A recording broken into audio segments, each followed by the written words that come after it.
Oke, selamat pagi Bapak Ibu, Shalom semuanya. Kita percaya bahwa kita terus di dalam kekuatan Tuhan, amin. Karena kita percaya bahwa di dalam Tuhan selalu ada kekuatan Tuhan.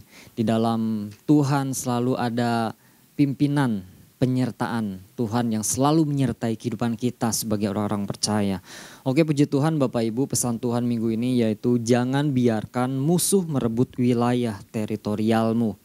Nah, Bapak Ibu kalau bicara tentang merebut, sebenarnya kan ini satu kata sebenarnya Tuhan sudah percayakan dalam kehidupan kita, ya kan. Tuhan itu sudah menjadi bagian kita, orang-orang percaya. Tetapi gini, ada pihak si musuh yang berusaha untuk merebutnya itu. Nah, itu yang menjadi permasalahan dalam setiap kehidupan kita. Bagaimana supaya si musuh itu tidak merebutnya. Nah, mari kita buka dalam Hakim-Hakim 11 ayat 23 sampai yang ke-24. Maka sekarang Tuhan Allah Israel telah merebut milik orang Amori bagi Israel, umatnya. Apakah engkau hendak memiliki pula tanah mereka itu? Bukankah engkau akan memiliki apa yang diberi oleh Kamos Allahmu? Demikianlah kamu memiliki segala yang direbut bagi kami oleh Tuhan Allah kami. Nah Bapak Ibu, ketika kita sama-sama mendapatkan pesan Tuhan ini ya. Jangan biarkan musuh merebut wilayah teritorialmu. Ini sebenarnya sebuah peringatan ya bagi setiap kita bahwa setiap orang percaya harus berhati-hati. Iya kan? Kita harus berhati-hati di dalam setiap kegerakan si musuh. Kita harus berawas-awas, kita harus tahu bagaimana tipu muslihat si musuh yang sering kali gini tanpa kita sadari itu sudah menyusup kehidupan kita sebagai orang-orang percaya.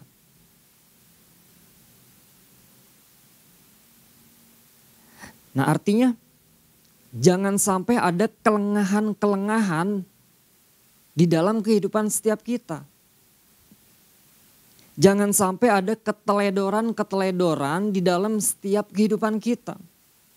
Artinya kita harus selalu waspada. Kita harus selalu berhati-hati, berawas-awas. Nah, bagian-bagian mana? Wilayah-wilayah mana yang sudah Tuhan percayakan dalam kehidupan setiap kita Bapak Ibu? Baik itu dalam keluarga, baik itu dalam pelayanan, dalam usaha, dalam pekerjaan, dalam apapun yang Tuhan percayakan dalam kehidupan kita, artinya jangan beri celah. Jangan beri kesempatan kepada si iblis untuk berkarya di dalam kehidupan kita. Untuk masuk dalam kehidupan kita, jangan beri kesempatan. Nah berarti kan untuk kita berawas-awas, untuk kita berwaspada, untuk kita berhati-hati, berarti harus ada tindakan yang harus kita lakukan. Harus ada langkah yang harus kita lakukan. Harus ada keputusan yang benar yang harus kita ambil di dalam setiap aspek kehidupan kita. Nah saya akan bacakan pesan Tuhan minggu ini Bapak Ibu. Tuhan mau kita memahami bahwa kepada kita telah diberikan oleh Tuhan wilayah-wilayah yang Tuhan telah berikan itu. Tuhan mau kita bertanggung jawab untuk mengelolanya dengan baik, menghadirkan kerajaan sorga, untuk memperluasnya, menghadirkan kehidupan dengan nilai-nilai kerajaan sorga. Di tempat dimanapun Tuhan percayakan, entahkah itu dalam keluarga, rumah tangga, pelayanan, pekerjaan, usaha, lingkungan. Nah, seperti yang sudah disampaikan oleh Bapak Ishak, Bapak Ibu. Perlunya kita setiap orang percaya menginventarisasi wilayah-wilayah yang sudah Tuhan percayakan. Nah, menginventarisasi. Ketika saya merenungkan pesan ini betul banget. Kita harus menginventarisasi Bapak Ibu. Saya tadi subuh ketika saya membaca kembali saya coba mulai menginventarisasi apa yang Tuhan percayakan dalam kehidupan saya. Ada celah-celah apa nih yang mulai mungkin kebenaran firman Tuhan sudah mulai kendor di situ. Saya mulai tulis. Ternyata ini hal-hal yang harus dibenahi. Hal-hal yang harus saya betulkan kembali dalam hidup saya. Nah sekarang bagaimana caranya orang-orang percaya untuk kita mengetahui ada wilayah-wilayah tersebut atau nilai-nilai kebenaran yang sudah mulai luntur. Nah bagaimana kita mengetahuinya? Nilai-nilai itu mulai tidak ditegakkan kembali. Sudah mulai kompromi, memasukkan hal-hal yang salah. Yang menurut kita itu benar, tetapi menurut firman Tuhan itu tidak benar. Kebenaran menurut pandangan manusia. Mulai ketergantungan kepada hal-hal yang tanda kutip tidak sehat. Pola pikir yang mulai pesimis Bapak Ibu. Meremehkan Tuhan. Perubahan perilaku. Mungkin hidup dalam ketakutan. Kehilangan sukacita. Kehilangan damai sejahtera Allah. Hidup dalam intimidasi. Nah mungkin di sini ada ketidaksadaran demi ketidaksadaran yang dilakukan oleh orang percaya Bapak Ibu. Nah ketika pesan Tuhan ini sampai dalam setiap kehidupan kita, mari kita menginventarisasikan itu. Oh ternyata ada bagian-bagian ini. Oh ternyata ada wilayah-wilayah ini yang harus kita sama-sama benahi. Artinya jangan biarkan si musuh itu bercokol. Udah tahu salah, kita biarkan. Nah kalau kita biarkan otomatis gini. Si iblis akan senang, si iblis akan mengendalikan seluruh kehidupan kita Bapak Ibu. Itu harus berhati-hati Bapak Ibu. Jangan terjadi pembiaran dalam setiap pribadi kita masing-masing Bapak Ibu. Nah, ini kesaksian Bapak Ibu. Tetapi bukan saya, ini kesaksian nyata. Ada yang kerja di tempat saya untuk jaga basar ya Bapak Ibu. 3 bulan yang lalu dia masuk kerja. Dan bulan yang lalu, bulan kemarin dia keluar dari pekerjaan. Nah, kebetulan orang ini beragama Kristen Bapak Ibu.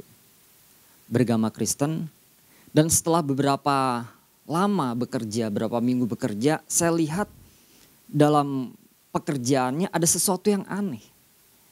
Ada sesuatu yang janggal dalam kehidupan orang ini. Akhirnya saya bertanya kan. Saya tanya, kenapa kok seperti ini? Kenapa dalam pekerjaan seperti ini? Kok tiba-tiba seperti ini? Akhirnya dia cerita. Dan saya mulai masukkan akan kebenaran firman Tuhan. Bahwa kamu harus lebih mendekatkan diri kepada Tuhan. Mulai jauhkan hal-hal yang seperti itu. Hal-hal yang tidak berkenan. Dia tanpa disadari, dia cerita gini, hidupnya dia mulai dipengaruhi oleh kuasa kegelapan. Dia mulai terlibat di dalam kuasa kegelapan dan tanpa dia sadari dia masuk dan terbelenggu di sana. Saya katakan coba lepaskan itu. Lepaskan dan buang, mungkin ada jimat-jimat atau apa dalam hidup kamu. Saya terus perkataan itu setiap ketemu ngomong lagi. Mungkin sampai dia bosan gitu kan. Tapi saya tidak bosan-bosan untuk berkatakan itu. Nah ketika beberapa hari kemudian saya terus ngomong. Pada suatu saat dia ngomong kepada saya, kayaknya sudah cukup deh. Saya sudah putuskan untuk tinggalkan Tuhan dalam hidup saya. Wow, saya kaget. Kenapa? Biarin aja. Ya udah. Saya udah berusaha untuk bagaimana, ayo lepas, dekat dengan Tuhan. Membangun hubungan intim lagi dengan Tuhan. Tetapi dia tidak mau. Dia mengambil satu keputusan, saya mudah tinggalkan Tuhan dalam hidup saya. Dan saya lihat dalam pekerjaannya, perkembangan demi perkembangan dalam kehidupan, dalam pekerjaan saya lihat. Ternyata gini, ada sesuatu yang lebih lagi drastis dalam kehidupan dia. Iblis mulai mengambil alih kehidupannya. iblis mulai merekrut kehidupannya. Saya lihat beberapa kali Jaga Basar itu kesurupan. Beberapa kali. Dan terakhir kali istri yang menangani dia kesurupan dan dia sempat ambil pisau daging itu. Di depannya ada dia pisau daging, nggak tahu itu buat apa itu pisau, dia ambil. Dan saya lihat, wah ngeri banget. Ketika firman Tuhan disampaikan, melakukan pembiaran, maka gini, bukan kuasa Tuhan yang bekerja. Kuasa iblis yang akan mencengkram, menghidupinya. Dan itu akan menjadi seperti boneka gitu loh. Seperti boneka yang siap dibawa kemana-mana. Nah jangan sampai gini, melalui kesaksian ini jangan sampai kita melakukan pembiaran. Ketika ada hal yang salah dalam kehidupan kita, jangan dibiarkan. Cepat itu lakukan pemberesan. Jangan sampai si musuh merebut wilayah yang Tuhan percayakan dalam kehidupan kita. Jangan sampai si musuh menguasai. Akhirnya kuasa iblis yang mencengkram kehidupan orang tersebut. Nah, jangan biarkan musuh merebut wilayah teritorialmu. Ini penting bagi kita gini Bapak Ibu, selalu mendekatkan diri. Kembali lagi, mendekatkan diri kepada Tuhan, membangun hubungan intim dengan Tuhan. Supaya kita gini, ada kepekaan. Ada kepekaan terhadap gerakan-gerakan si iblis.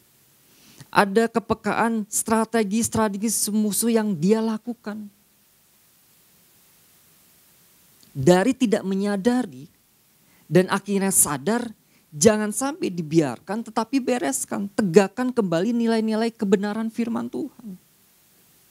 Nilai-nilai kerajaan sorga.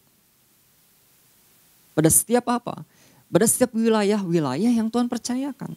Nah sekarang apa sih yang harus kita lakukan agar wilayah manapun yang Tuhan percayakan ada kerajaan surga sungguh-sungguh hadir dan memerintah. Nah yang pertama, Hakim-Hakim 11 ayat yang pertama bagian A-nya saja ya. Di sana dikatakan, adapun Yefta orang Gilead itu adalah seorang pahlawan yang gagah perkasa. Nah yang harus kita lakukan agar wilayah manapun yang Tuhan percayakan ada kerajaan surga sungguh-sungguh hadir dan memerintah adalah menjadi orang percaya yang gagah perkasa. Kenapa kita harus menjadi orang percaya yang gagah perkasa? Dalam kalimat ini jelas adapun Yefta orang Gilead itu adalah seorang pahlawan yang gagah perkasa. Nah kalau kita lihat gagah perkasa dalam bahasa aslinya itu adalah kahil. Yang artinya apa Bapak Ibu? Yang artinya gini, tangkas. Gagah perkasa itu bicara tentang tangkas. Gagah perkasa itu bicara tentang cakap. Gagah perkasa itu bicara tentang kuat. Gagah perkasa itu bicara tentang tegas. Gagah perkasa bicara tentang berani. Gagah perkasa bicara tentang teguh. Jangan biarkan musuh merebut wilayah teritorialmu. Nah kita percaya gini Bapak Ibu. Tuhan mau setiap kita orang percaya menjadi alatnya. Ya enggak? Menjadi alat-alatnya Tuhan. Menjadi orang-orang kepercayaannya Tuhan. Untuk apa?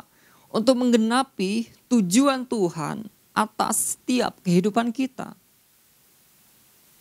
Nah makanya gini kan, ada wilayah-wilayah yang Tuhan percayakan. Ada area-area yang Tuhan percayakan dalam setiap hidup kita masing-masing. Sebagai orang percaya yang harus kita apa? Yang harus kita kelola. Yang harus apa? Yang harus kita bangun. Kita harus bertanggung jawab dengan apa yang Tuhan kasih, yang Tuhan percayakan untuk bisa apa? Menghadirkan kerajaan sorga di sana. Untuk bisa apa? Menegakkan nilai-nilai kebenaran di sana. Nah, dan yang harus kita garis bawahi gini Bapak Ibu.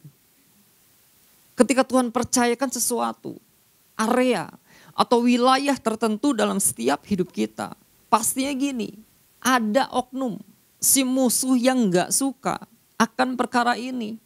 Iya kan? Tuhan sudah percayakan, seharusnya ini bagian kita. Bagian milik orang-orang percaya yang sudah Tuhan percayakan. Tetapi ada oknum si musuh yang berusaha untuk merebutnya. Untuk kita keluar dari apa yang Tuhan percayakan dalam setiap hidup kita. Dia tidak tinggal diam Bapak Ibu. Dia akan menunggu waktu yang tepat. Dan orang percaya jangan hanya diam saja. Nah, 1 Petrus 5 ayat yang ke-8. 1 Petrus 5 ayat yang ke-8. Demikian firman Tuhan. Sadarlah dan berjaga-jagalah. Lawanmu si iblis berjalan keliling sama seperti singa yang mengaum-ngaum dan mencari orang yang dapat ditelannya. Nah, sudah jelas. Di sini dikatakan kita harus sadar. Kita harus melek. Kita harus tahu situasi dimanapun kita berada. Kita harus punya kepekaan dimanapun kita berada. Kita harus berjaga-jaga dimanapun kita berada. Kita harus siap dengan iman kita. Kita harus siap dengan senjata yang Tuhan percayakan dalam setiap kehidupan kita, yaitu apa? Firman Tuhan. Itu yang akan membuat kita kuat. Perkataan Tuhan. Itu yang akan membuat kita bangkit.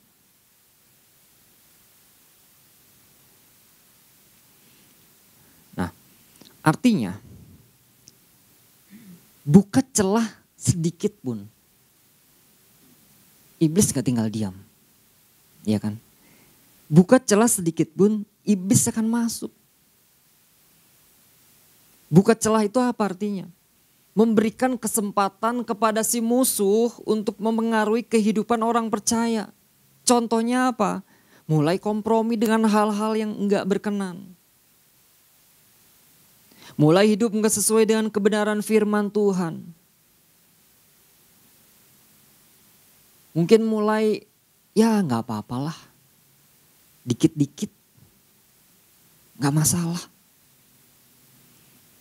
Nah kalau kita lihat Matius 5 ayat ketika 7 dengan jelas di sini katakan apa? Jika ya, hendaklah kamu katakan ya. Jika tidak, hendaklah kamu katakan tidak. Jika apa yang lebih daripada itu berasal dari si jahat. Artinya tidak ada abu-abu. Yuk kalau mau hitam-hitam, putih-putih. Jika ya, iya, tidak, tidak. Enggak ada abu-abu Bapak Ibu. Dalam poin ini, kenapa kita harus menjadi orang percaya yang gagah perkasa? Dengan ayat di atas tadi dalam 1 Petrus 5 ayat ke-8, kita orang percaya harus menyadari dalam menghadapi hidup ini Bapak Ibu. Kita harus sadar di dalam hidup ini kita tidak lepas dengan apa yang namanya tantangan. Ya kan? Pasti ada namanya tantangan. Dan iblis siap mengintai di sana Bapak Ibu. Ketika tantangan terjadi dalam setiap kita. Mungkin setiap apapun yang kita hadapi, kita merasa lemah, iblis siap mengintai di sana. Nah kalau saya tanya di sini Bapak Ibu, siapa di tempat ini yang hidupnya nggak ada tantangan? Nggak ada kesulitan, mulus-mulus aja dari kita lahir sampai sekarang. Pasti yang ada nama tantangan itu ada. Kesulitan itu pasti ada. Cuman masalahnya gini kan, kita sebagai orang percaya, kesulitan dan tantangan apapun yang kita hadapi, ketika kita berjalan dengan Tuhan, Tuhan akan campur tangan. Tetapi masalahnya gini, ketika kita buka kesempatan, kita buka celah, kompromi dengan dosa, itu udah beda cerita. Iblis yang akan memengaruhi setiap kehidupan kita.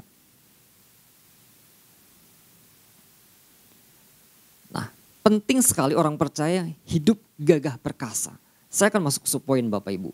Kata gagah perkasa tadi dalam bahasa aslinya itu apa? Kahlil kan.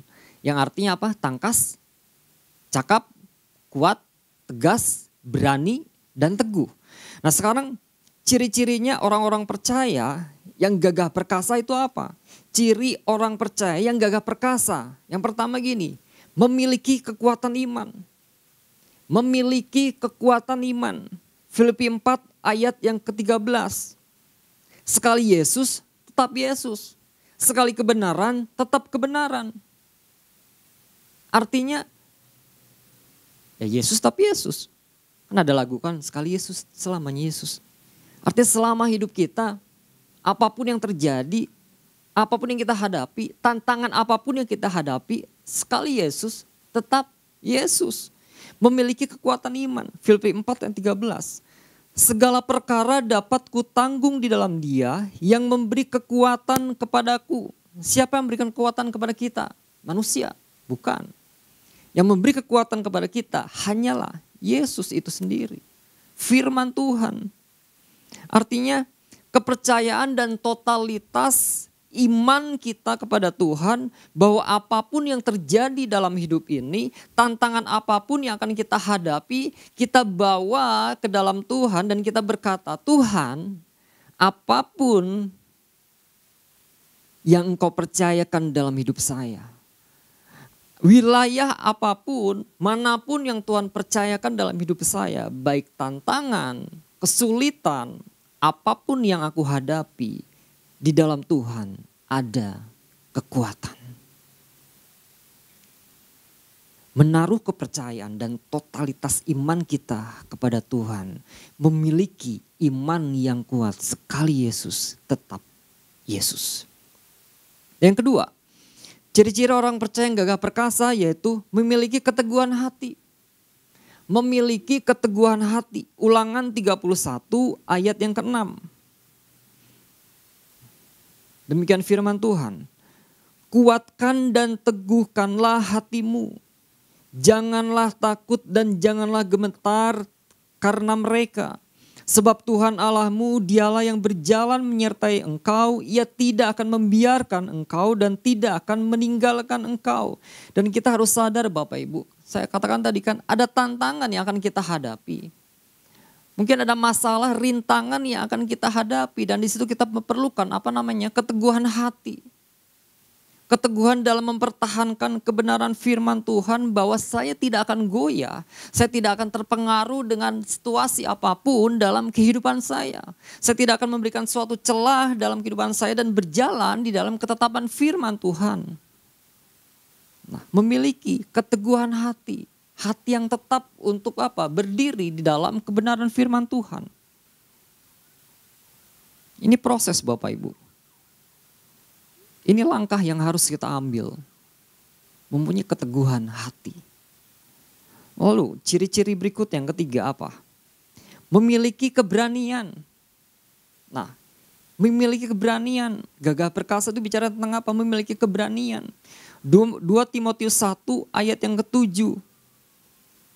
2 Timotius 1 ayat ke-7, sebab Allah memberikan kepada kita bukan roh ketakutan, melainkan roh yang membangkitkan kekuatan, kasih dan ketertiban. Artinya, arti keberanian di sini adalah apa? Kemampuan untuk menghadapi tantangan, kemampuan untuk menghadapi kesulitan, ketidakpastian mungkin dalam kehidupan. Kemampuan apa? Keberanian di sini. Kemampuan untuk mempertahankan kebenaran firman Tuhan. Dalam situasi apapun. Bahwa Allah yang kita sembah. Allah yang kita agung-agungkan. Ketika kita berharap kepada Dia. Kita berdoa kepada Dia. Dia akan memberikan apa? Roh keberanian dalam setiap kita. Bahwa Tuhan tidak memberikan roh ketakutan, melainkan roh membangkitkan kekuatan dan kasih. Nah mari Bapak Ibu, saya tidak panjang lebarkan. Mari Bapak Ibu, pesan Tuhan minggu ini. Jangan biarkan musuh merebut wilayah teritorialmu. Kita harus menyadari bahwa Tuhan sudah kasih kepercayaan dalam setiap kita. Tuhan sudah kasih wilayah teritorial itu dalam kehidupan kita. Kita pertahankan, jangan biarkan iblis merebut wilayah itu. Nah, apa yang harus kita lakukan? Agar wilayah manapun yang Tuhan percayakan ada kerajaan sorga sungguh-sungguh hadir dan memerintah adalah dengan menjadi orang percaya yang gagah perkasa. Ciri-cirinya apa? Memiliki kekuatan iman, ini harus kita bangun. Memiliki keteguhan hati dan memiliki keberanian dalam apa? Mempertahankan, menegakkan kebenaran firman Tuhan. Dan menghidupi, melakukan firman itu. Tuhan Yesus memberkati.